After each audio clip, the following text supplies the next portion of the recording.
नमस्कार, रफ्तार मीडिया उत्तराखंड के इस बुलेटिन में आप सभी का स्वागत है। मैं हूं आपके साथ सबिहा। आगे आप मेरे साथ देखेंगे उत्तराखंड से जुड़ी तमाम छोटी बड़ी खबरें विस्तार से, लेकिन सबसे पहले नजर उत्तराखंड हेडलाइंस पर। विधानसभा शीतकालीन सत्र के दूसरे दिन की कार्यवाही में स्पीकर के कड़े निर्देश। विधायकों को सदन के दौरान मोबाइल फोन इस्तेमाल न करने की दी हिदायत, नहीं माने तो होगी कार्रवाई। शीतकालीन सत्र के दूसरे दिन सदन में गूंजा गैरसैंण का मुद्दा। प्रीतम सिंह ने गैरसैंण की अनदेखी का लगाया आरोप। संसदीय कार्य मंत्री प्रेमचंद ने कहा, अगला बजट सत्र गैरसैंण में होगा। सत्ता और विपक्ष के विधायकों ने एक सुर में बुलंद की आवाज। विधायक निधि से खत्म की जाए 18% की जीएसटी। मुख्यमंत्री धामी ने कहा, जल्द लिया जाएगा फैसला।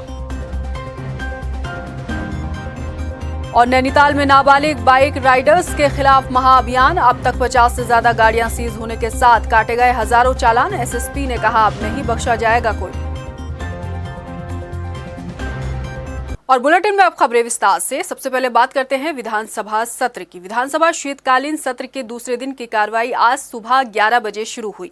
सदन की कार्रवाई शुरू होते ही विधानसभा अध्यक्ष रितु खंडूरी ने पीठ को कड़े संदेश देते हुए सदन में रहने के दौरान फोन इस्तेमाल न करने के निर्देश दिए। विधानसभा स्पीकर ने कहा कि सत्र के पहले दिन की कार्यवाही में कई विधायक फोन का इस्तेमाल करते दिखाई दिए। उन्होंने कहा कि अगर विधायक सदन के भीतर फोन का इस्तेमाल करेंगे तो उन पर कार्रवाई की जाएगी। सभी माननीय सदस्यों से निवेदन है, यह सदन हमारे प्रदेश का सर्वोच्च सदन है, प्रदेश का सर्वोच्च सदन है। इसकी गरिमा को बचाए रखना हम सबका कर्तव्य है। मैं किसी का नाम नहीं लेना चाहती। सदन में कल कई माननीय सदस्य मोबाइल का प्रयोग करते मुझे आसन से दिखे व अधिकारी दीर्घा से भी कुछ लोग इशारे करते दिखे। यह परंपरा गलत है। यदि हमें सदन की गरिमा को बनाए रखना हो तो आने वाली पीढ़ियों को हमें माफ नहीं करेगी अगर इस तरह का कार्य हम करेंगे। यदि मेरी सूचना के बाद भी किसी की कोई इस मर्यादा को तोड़ता है तो मुझे कार्रवाई करनी होगी। वहीं सदन में प्रश्नकाल के दौरान विधायक प्रीतम पवार ने मिट्टी तेल का मसला उठाते हुए कहा कि सस्ता गल्ला दुकानों में भी मिट्टी का तेल नहीं मिल रहा।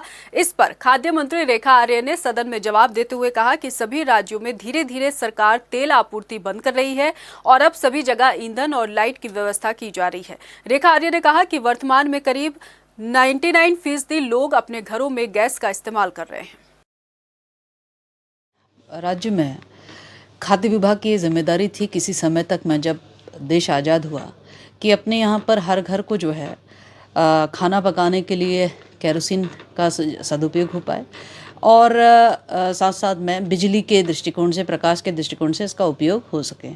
वो आज़ादी के बाद से लगातार चल रहा था, लेकिन आज़ादी के बाद से जब से प्रधानमंत्री जी मोदी प्रधानमंत्री बने, तब से प्रधानमंत्री जी ने उज्ज्वला योजना प्रारंभ करी, राज्य सरकार ने भी उज्ज्वला योजना प्रारंभ करी। आज अंत्योदय कार्ड धारक हों, पीएचएच कार्ड धारक हों, पीले कार्ड धारक हों, इसके अतिरिक्त भी पेट्रोलियम कंपनी से जब रिकॉर्ड लिया गया तो 29 लाख परिवार हैं जो कि अब गैस से, उज्ज्वला से जुड़ चुके हैं और पूरी तरीके से एक्टिव मोड में हैं। तो ये कह सकते हैं कि पूरे प्रदेश की आबादी 125 करोड़ के करीब है। लगभग 99% आबादी जो है अब वो गैस से आच्छादित हो गई है, तो केरोसिन की तो कोई जगह बनती ही नहीं है। प्रश्नकाल के दौरान सदन में कांग्रेस विधायक सुमित हृदयेश ने व्यवस्था के तहत सवाल उठाया। सुमित हृदयेश ने कहा कि सीएम के पास सबसे ज्यादा विभाग हैं, लेकिन सोमवार के दिन सत्र न होने की वजह से उन विभागों से संबंधित सवाल नहीं पूछे जाते, जबकि प्रधानमंत्री भी संसद में सवालों का जवाब देते हैं। सुमित हृदयेश ने यह भी कहा कि प्रदेश में सरकार तय करती है कि सत्र कब आहूत होना है।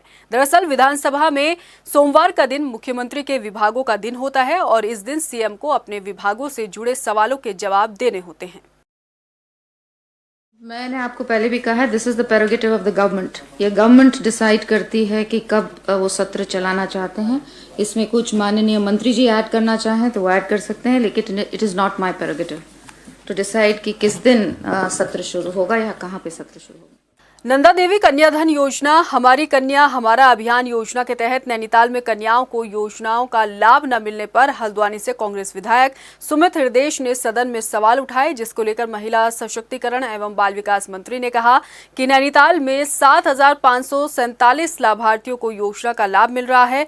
वहीं नंदा गौरा योजना से 2016-17 में 8 जनपदों की 6,000 83 बालिकाएं वंचित चल रही हैं। कैबिनेट मंत्री रेखा आर्य ने कहा कि 2017 से लेकर 2021 के बीच पुष्कर सिंह धामी सरकार ने 82,000 बालिकाओं को कन्याधन योजना से आच्छादित किया है, जिसमें 51,000 की राशि बालिकाओं को 12वीं पास होने पर और 11,000 की धनराशि पैदा होने पर दी जा रही है। देखिए, नंदा देवी कन्याधन योजना, मेरी बेटी मेरा अभिमान योजना, यह योजना जो है WCD के माध्यम से संचालित हुआ करती थी। 15-16 में भी यह संचालित थी, 16-17 में भी यह संचालित थी और 17-18 में इस योजना का स्वरूप बदला। और स्वरूप बदलने के साथ में मैं कह सकती हूँ कि 17 से लेकर 21 तक में भारतीय जनता पार्टी की सरकार ने, धामी जी ने लगभग 82,000 बालिकाओं को जो है नंदा गौरा योजना से आच्छादित कर दिया है। 51,000 की धनराशि उनको 12वीं पास करने पर मिलती है और 11,000 की धनराशि उनको पैदा होने पर मिलती है। अपने कालखंड का भारतीय जनता पार्टी ने संपूर्ण किया है।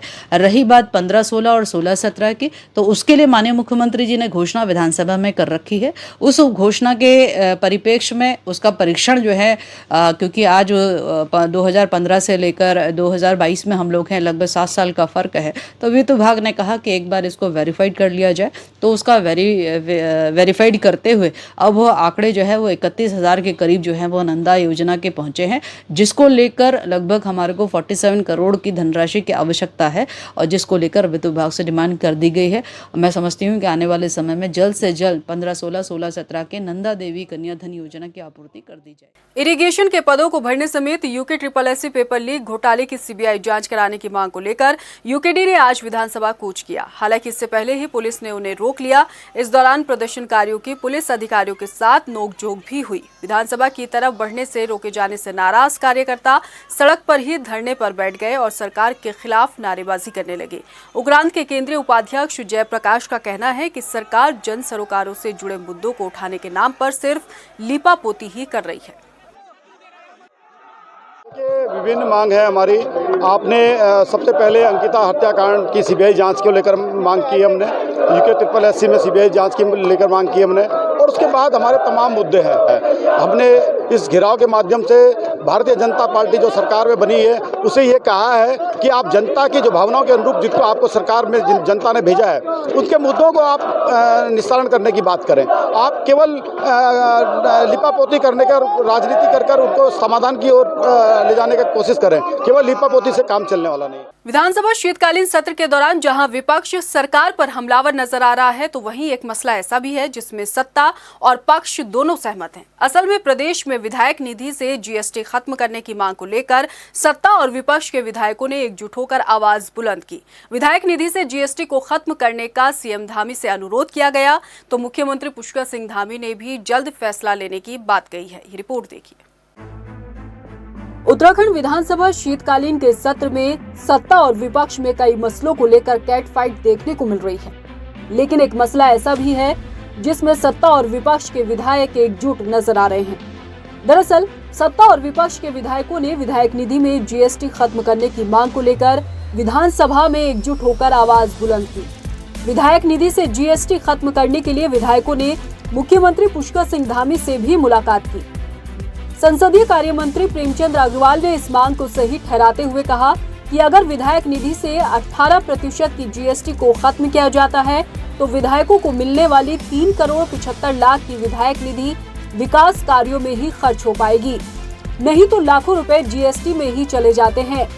विधायकों की इस मांग पर मुख्यमंत्री पुष्कर सिंह धामी ने भी जल्द से जल्द फैसला लेने की बात कही।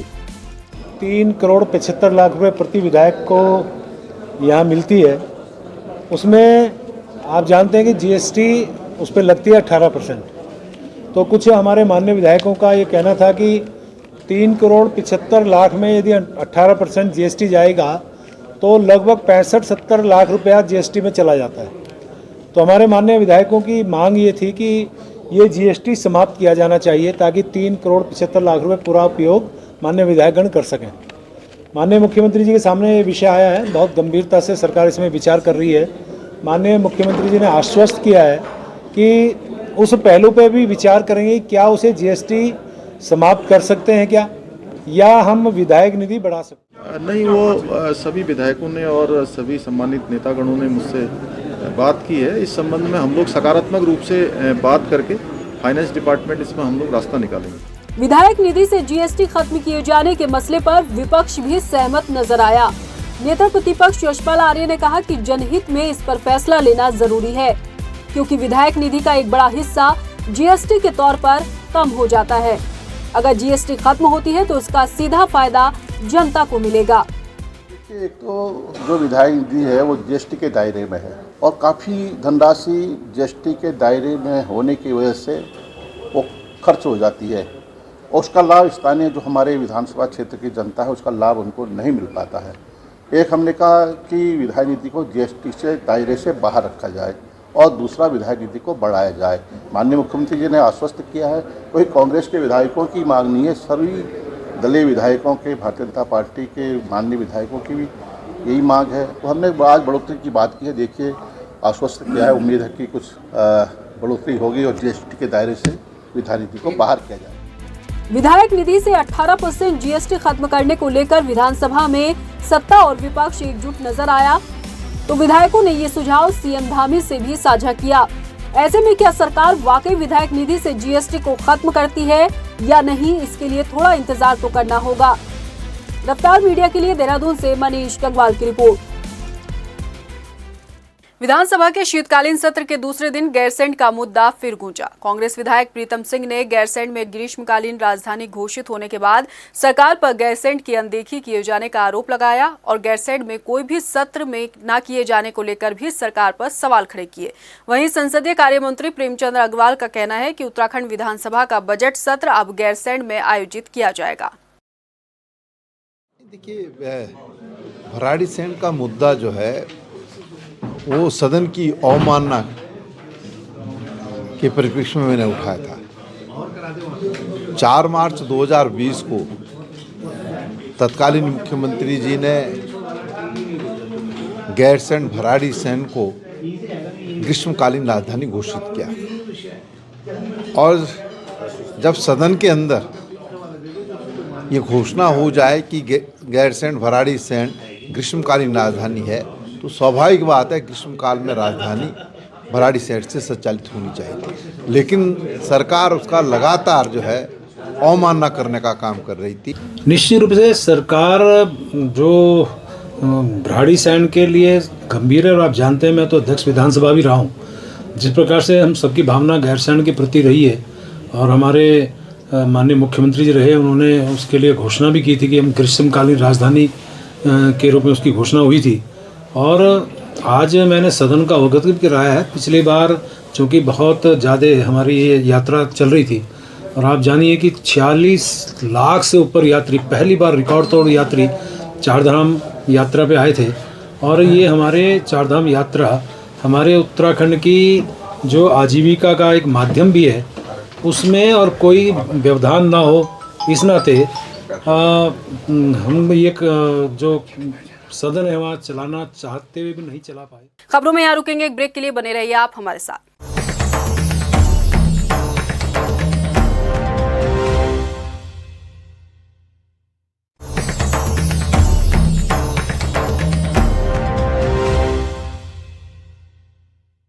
देहरादून के गलजवाड़ी गांव की महिलाओं ने ग्राम प्रधान लीला शर्मा के नेतृत्व में आज विधानसभा कूच किया। हालांकि रिस्पना पुल से पहले प्रदर्शनकारी महिलाओं को पुलिस ने बैरिकेडिंग लगाकर रोक लिया। जिला प्रशासन के जरिए विधानसभा स्पीकर रितु खंडूरी को ज्ञापन सौंपते हुए ग्राम प्रधान ने कहा कि एक गाँव में करीब 60 सालों से बसे हुए गाँव वासियों की जमीन आबादी भूमि घोषित किए जाने को लेकर लोग पिछले 16 साल से संघर्ष करते आ रहे हैं, मगर उनकी मांग को अनदेखा किया जा रहा है।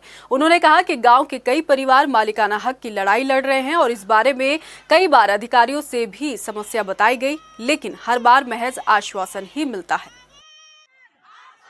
हम लोग मैं तो 2008 में प्रधान बनी थी, तब से मेरी गांव की आबादी और मालिकाना हक के लिए मैं लड़ाई लड़ रही हूँ। हमें किसी प्रकार का कोई राजनीति नहीं है, न हमें न किसी के खिलाफ बोलना है। हमारी जो गांव की आबादी और मालिकाना हक हमें दिया जाए और जल्दी से जल्दी विधानसभा सत्र में लाकर निस्तारण किया जाए। पिछले सत्र में भी हमने दिया था, उसका कोई जवाब नहीं आया।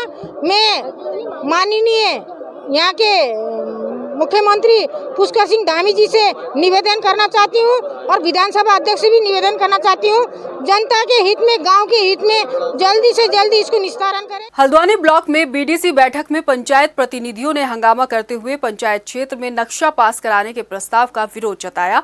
पंचायत प्रतिनिधियों ने सीडीओ के माध्यम से मुख्यमंत्री को ज्ञापन देते हुए कहा कि अगर सरकार ने ग्रामीण क्षेत्रों में नक्शा पास करने के लिए जिला पंचायत को अधिकार दिए जाने का प्रस्ताव पास किया तो पूरे प्रदेश में पंचायत प्रतिनिधि विरोध करते हुए आंदोलन करेंगे। इसके साथ ही बीडीसी बैठक में पुराने प्रस्ताव पर विकास के काम न किए जाने को लेकर भी प्रतिनिधियों ने सवाल उठाए। जो नक्शा आज हम ऐसी संबंधों में, क्योंकि वो हमारी ग्राम पंचायत का अपनी ज़मीन में स्वयं के पैसों से भवन निर्माण कराना चाहता है, उसमें भी अगर हम टैक्स लगाएंगे तो वो उसको दोगुना बोझ देना पड़ेगा। इसके अलावा बैठक में और क्या खास? बैठक में विभागों द्वारा हम चाहते हैं जो पूर्व के प्रस्ताव हैं पहले उनमें ही कोई कार्रवाई की जाए, तब जाके। ये तो एक मान लीजिए एक औपचारिक बैठक है। माननीय सीडीओ सर आप हमारे बीच में आए थे, उनके बीच में भी हमने अपने जो भी मुद्दे हैं उनको रखे हैं। हम आशा करते हैं वो हमारे इनका निर्णय वो करें। ये सबसे पहले तो बीडीसी में जो सबसे बड़ा मुद्दा उठा है वो जिला पंचायत के जो मानचित्र पास होने हैं जिला पंचायत क्षेत्रों में, पंचायत क्षेत्रों में, उससे संबंधित था। और उसमें मुझे एक ज्ञापन भी दिया गया जिसमें विरोध दर्ज किया है कि ये अधिकार जो है जिला पंचायत को ना देते हुए संबंधित ग्राम पंचायत को दिया जाए। विकास कार्यों को लेकर जो सवाल उठे हैं वो कुछ गुणवत्ता को लेकर उठे हैं, और जहाँ तक गुणवत्ता का सवाल है तो हमारे पास शिकायती पत्र भी आते रहते हैं। उसके अलावा हमारे द्वारा भी औचक निरीक्षण किए जाते रहे हैं, और जहाँ पे हमें लगता है गुणवत्ता प्रभावित होती है वहाँ पे हम लोग डेफिनेटली कार्रवाई करते हैं। चंपावत में भाजपा की तरफ से निर्मल मेहरा को जिला अध्यक्ष बनाए जाने के बाद अब पार्टी ने जिला स्तर और मंडल स्तर पर खाली पड़े अन्य पदों पर पदाधिकारियों की नई कार्यकारिणी बनाए जाने की कवायद तेज कर दी है। इसी को लेकर आज जिला प्रभारी विकास शर्मा बीजेपी कार्यालय पहुंचे, जहां उनका कार्यकर्ताओं ने स्वागत किया। उन्होंने केंद्र की योजनाओं के बारे में जनता को जागरूक करने के लिए कहा। इसके साथ जिले की नई कार्यकारिणी गठित करने पर कार्यकर्ताओं की राय भी जानी। तो अभी तो हमारा जो कार्यक्रम है खाली कार्यकर्ताओं से संवाद करने का है, परिचय का है, कार्यकर्ताओं से मिलने का है, क्योंकि अब मैं प्रभारी के रूप में यहाँ इस जिले में आया हूँ।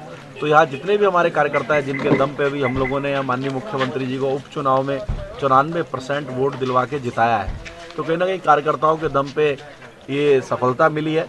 तो हमारा प्रयास ये रहेगा कि जो हमारे कार्यकर्ता हैं और हमारी जो सरकार है उसके बीच में हम लोग एक सेतु का काम करेंगे, ताकि हमारे कार्यकर्ताओं की जो उम्मीदें हैं, जिस दम पे सरकार बनी है, उस सरकार का लाभ हमारे कार्यकर्ताओं को मिले। देहरादून स्थित प्रेमनगर इलाके के एक हॉस्टल में सहपाठियों ने छात्र को पहले शराब पिलाई और फिर उसका नग्न अवस्था में वीडियो बना लिया, जिसके बाद 3 छात्रों ने ब्लैकमेल कर छात्र से 60,000 रुपए मांगे।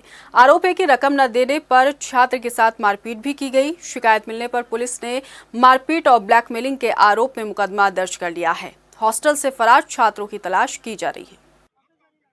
देखिए, प्रेमनगर में ये एक कंप्लेंट थी कि एक ही इंस्टीट्यूट में पढ़ने वाले उस लड़कों ने एक लड़के की वीडियो बनाई थी और उस वीडियो के द्वारा वो उसे एक्सटॉर्शन कर रहे थे। इस संबंध में मुकदमा पंजीकृत किया गया है और कार्रवाई की गई है। लोहाघाट पीजी कॉलेज के खेल मैदान में 41 वार्षिक खेलकूद प्रतियोगिता का आयोजन हुआ, जिसका शुभारंभ भाजपा प्रदेश कार्यकारिणी के सदस्य सतीश चंद्र पांडे ने किया। उन्होंने प्रतियोगिता में शामिल सभी छात्र छात्राओं से नशे से दूर रहने के साथ साथ ज्यादा से ज्यादा खेलों में प्रतिभाग करने की अपील की। बहुत महत्वपूर्ण है छात्र छात्राओं के चहुमुखी विकास के लिए। ओवरऑल पर्सनालिटी का डेवलपमेंट न केवल अध्ययन अध्यापन से होता है, बल्कि हर गतिविधि में, जिसमें क्रीड़ा गतिविधि बहुत इम्पोर्टेंट होती है, उसमें प्रतिभाग करना, और प्रतिभाग करना ही सबसे इम्पोर्टेंट है। 2 साल बाद ये कोरोना की वजह से नहीं हो पाया था, आज ये कार्यक्रम हो रहा है, बहुत ही खुशी की बात है। और मैं तो बहुत हृदय से आनंदित हूँ कि हम इस कार्यक्रम को करा पा रहे हैं। नैनीताल जिले में पुलिस ने नाबालिग बाइक राइडर्स के खिलाफ अभियान छेड़ दिया है। साथ ही अभिभावकों को भी चेतावनी दी है कि अपने नाबालिग बच्चों को बाइक और स्कूटी ना दें, क्योंकि अब पुलिस किसी को भी बख्शने के मूड में नहीं। एसएसपी पंकज भट्ट ने बताया कि इस अभियान में अब तक 50 से ज्यादा गाड़ियां सीज कर हजारों चालान किए गए हैं, क्योंकि ज्यादातर हादसों में देखा जा रहा है कि नाबालिग बच्चे बाइक और स्कूटी चला रहे हैं। लिहाजा अभिभावकों से अपील की जा चुकी है। उसके बावजूद भी अगर अब बच्चे बाइक और स्कूटी चलाते हुए दिखाई दिए तो तत्काल उसे सीज किए जाने के निर्देश दिए गए हैं। इसमें पूर्व में भी हमारे द्वारा अवेयरनेस कैंपेन लगातार चलाया गया था। इसमें हमने माँ बापों से रिक्वेस्ट की थी कि वो अपने नाबालिग बच्चों को आपका वाहन न दें, क्योंकि उससे एक्सीडेंट की संभावना ज़्यादा रहती है। और इस बीच नैनीताल डिस्ट्रिक्ट में देखा गया 2-3 बड़ी घटनाएं हुई जिसमें नाबालिगों का एक्सीडेंट में महत्वपूर्ण रोल सामने आया था। उसको ध्यान में रखते हुए ये अवेयरनेस कैंपेन भी चलाया जा रहा है और आपका इसमें वाहनों को सीज करने की कार्रवाई भी की जा रही है। विगत 3 दिनों में 50 से ज़्यादा गाड़ियाँ सीज हो चुकी हैं। घनसाली विधानसभा स्थित चमियाला नगर पंचायत क्षेत्र में लगभग 1.5 किलोमीटर के दायरे में फैले चमियाला बाजार की वजह से लगने वाले जाम से लोग काफी परेशान हैं। लोगों का कहना है कि प्रशासन से कई बार जाम की स्थिति से रूबरू कराया गया है, बावजूद इसके हालात जस के तस बने हुए हैं। पूर्व जिला पंचायत सदस्य दिनेश लाल ने कहा कि स्थानीय प्रशासन की नाकामियों की वजह से यहाँ पर अभी तक पार्किंग निर्माण नहीं हो सका। दरअसल में जो चमियाला हमारा जो जाम का विषय है बहुत बड़ा कष्टदायक विषय है यहाँ पर, कि हम लोगों ने कई बार शासन प्रशासन को भी लिखा है कि यहाँ पे एक अच्छी व्यवस्था हो, पार्किंग की व्यवस्था हो, लेकिन इसमें मैं समझता हूँ सरकार भी विफल है और हमारा प्रशासन भी विफल हो जाते हैं। आज आप देख चुके होंगे मैं 1 घंटा तक जाम में फंसा रहा। बड़ी मुश्किल से यहाँ पे जाम से लोगों को निजात मिलती है। जब 1-2 घंटे इमरजेंसी 108 जैसी महत्वपूर्ण सेवाएँ जाम में फंस जाती है, लेकिन यहाँ पे किसी प्रकार का कोई ठोस कदम नहीं उठ पा रहे। हमारे यहाँ पर माँ बहन बेटियाँ बहुत परेशान रहती है। देहरादून में 15 साल की छात्रा पर फायर झोंकने के मामले से हड़कंप मचा हुआ है। मामला पटेल नगर कोतवाली क्षेत्र के शिवालिक एन्क्लेव का है। दरअसल स्कूटी पर ट्यूशन से घर जा रही छात्रा पर पैदल जा रहे युवकों ने फायर झोंक दिया। हालांकि इस हादसे में छात्रा बाल बाल बच गई। सूचना मिलने पर मौके पर पहुंची पुलिस आसपास के लोगों से पूछताछ करने के साथ ही सीसीटीवी फुटेज की जांच कर रही है। साथ ही मामले में मुकदमा दर्ज किया गया है। देखिए, कल शाम थाना पटेल नगर से एक सूचना आई थी जिसमें यह था कि एक जो लड़की है जो स्कूटी में अपने घर जा रही थी, उसके द्वारा ये बताया गया कि 2 लड़कों ने उस पर हवाई फायर किया। इस संबंध में मुकदमा पंजीकृत किया गया है और जो आसपास एविडेंस है उसमें एविडेंस कलेक्शन किया जा रहा है। कोरोना काल का दंश हम सभी ने झेला। कईयों ने अपनों को खोया तो कईयों की जिंदगी ही पटड़ी से उतर गई। कारोबार के नजरिए से भी कोरोना काल में लोगों का खूब नुकसान हुआ। बावजूद इसके लोगों ने किसी तरीके से एक दूसरे की मदद की। लोगों की मदद करने में टैक्सी संचालक भी शामिल हैं, लेकिन हैरानी है कि 1.5 साल का वक्त गुजरने के बाद भी टैक्सी संचालकों का भुगतान नहीं हो पाया है। नतीजन टैक्सी संचालक लगातार दफ्तरों के चक्कर काट रहे हैं। कोरोना काल के दौरान कोरोना वॉरियर्स की तरह ही टैक्सी संचालकों ने भी अपनी जान की परवाह न करते हुए न सिर्फ मरीजों को अस्पताल तक पहुंचाया, बल्कि दवाइयां और अधिकारियों को भी उनके गंतव्य तक पहुंचाने का काम किया। हालांकि इस महामारी के दौरान कोरोना की जद में आने वाले मरीजों का इलाज करने वाले और उन मरीजों को ले जाने का काम करने वाले लोगों ने अपनी जान की परवाह न करते हुए पूरे कोविड काल में जान जोखिम में डालकर काम किया। लेकिन 1.5 साल गुजरने के बाद भी इन टैक्सियों का भुगतान नहीं किया गया, जिसके चलते परिवहन संचालक दफ्तरों के चक्कर काटने को मजबूर हैं। परिवहन विभाग ने जिला प्रशासन को जो गाड़ियां मुहैया कराई थी वो करीब 6 महीने तक चली। दरअसल अभी भी 129 गाड़ियां ऐसी हैं जिनका करीब 1,17,76,000 रुपयों से ज्यादा का भुगतान बकाया है, जिसके लिए वाहनों के मालिक संबंधित विभागों के चक्कर काट रहे हैं। तमाम टैक्सी संचालक ऐसे हैं जिन्होंने लोन पर गाड़ियां ली थी, जिसका प्रीमियम भी नहीं भर पा रहे और इसके चलते फाइनेंस कंपनियां उनको नोटिस भेज रही हैं। तो 7-7, 8-8 महीने का पैसा पड़ा अभी पड़ा है और उसका बिल आरटीओ बनाएगा या शासन बनाएगा, रिटर्न बनाएगा, बताएगा कि कहाँ कितना है, उसका तो वही बता पाएंगे। दूसरी बात यह है कि जैसे हमने कोविड काल में हमने यात्री जैसे मरीज ढोए या पन्नियाँ उठाई, इंजेक्शन लगवाए, टेस्टिंग करवाई, ये सेवा तो हमने बहुत तगड़ी दी है। हमें भी लग सकती है, हमारा परिवार भी था, लेकिन चलो सरकार ने कहा हमने सेवा दी है, लेकिन उस सेवा का ये मिला कि ना तो हमारा पेमेंट मिला, मैं आपको कहूँ, और ऊपर से सरकार ब्याज पे ब्याज ठोके जा रही है। मेरे पास बैंकों का कई दफ़े फ़ोन आ गया, हमने प्राइवेट बैंक से लोन ले रखा, गाड़ियाँ फाइनेंस हमारे प्राइवेट, हम कहाँ से देंगे? नहीं दे पाएंगे जब हमारा सरकार पैसा नहीं दे पा रही। भुगतान न किए जाने के मसले पर जिलाधिकारी का कहना है कि पेमेंट का प्रपोजल शासन को भेज दिया गया है और लगातार प्रशासन मॉनिटरिंग भी कर रहा है। जल्द ही भुगतान कर दिया जाएगा। वहीं देहरादून आरटीओ ने भी इस बात को माना है कि टैक्सी संचालकों का पैसा लंबे वक्त से रुका है और इसको लेकर विभागीय स्तर पर कार्रवाई चल रही है। उनका जो प्रपोजल था उसको हमने शासन भिजवाया है और हम कंटिन्यूसली मॉनिटर भी कर रहे हैं। अब अगले हफ्ते तक हम उम्मीद कर रहे हैं कि कुछ पॉजिटिव रिस्पांस आ जाएगा और उसके क्रम में हम डिस्बर्समेंट करते हैं। टोटल जो हमारे पास जैसे देहरादून का हम लें तो कोविड के अंतर्गत लगभग 1,18,00,000 रुपए बकाया है उनका, जिस संबंध में हमने पूर्ण इन्फॉर्मेशन डीएम ऑफिस में दे रखी है, सॉफ्ट कॉपी और हार्ड कॉपी में। डीएम ऑफिस ने हमें लिखित रूप में ये अवगत कराया है कि अभी बजट में पैसा नहीं है, जैसे ही बजट का पैसा आएगा इन सबको जो 143 वाहन है इनको पूर्ण पेमेंट कर दिया जाएगा। ये पैसा कब तक टैक्सी मालिकों तक पहुंचाया जाएगा, इसके लिए कोई भी समय सीमा तय तो नहीं हुई, लेकिन इस तरह के वादे टैक्सी संचालकों को काफी बार मिल चुके हैं। ऐसे में कब तक इनके खातों में ये रकम पहुंचती है या फिर दावे और वादों का दौर यूं ही चलता रहेगा, ये तो वक्त बताएगा। रफ्तार मीडिया के लिए देहरादून से हिमांशु चौहान की रिपोर्ट। फिलहाल इस बुलेटिन में इतना ही, मुझे दीजिए इजाजत, लेकिन जाने से पहले एक नजर हेडलाइंस पर। नमस्कार। विधानसभा शीतकालीन सत्र के दूसरे दिन की कार्यवाही में स्पीकर के कड़े निर्देश, विधायकों को सदन के दौरान मोबाइल फोन इस्तेमाल न करने की दी हिदायत, नहीं माने तो होगी कार्रवाई। शीतकालीन सत्र के दूसरे दिन सदन में गूंजा गैरसैंण का मुद्दा, प्रीतम सिंह ने गैरसैंण की अनदेखी का लगाया आरोप। संसदीय कार्य मंत्री प्रेमचंद ने कहा, अगला बजट सत्र गैरसैंण में होगा। सत्ता और विपक्ष के विधायकों ने एक सुर में बुलंद की आवाज, विधायक निधि से खत्म की जाए 18% की जीएसटी। मुख्यमंत्री धामी ने कहा, जल्द लिया जाएगा फैसला। और नैनीताल में नाबालिग बाइक राइडर्स के खिलाफ महाअभियान, अब तक 50 से ज्यादा गाड़ियां सीज होने के साथ काटे गए हजारों चालान। एसएसपी ने कहा, अब नहीं बख्शा जाएगा कोई।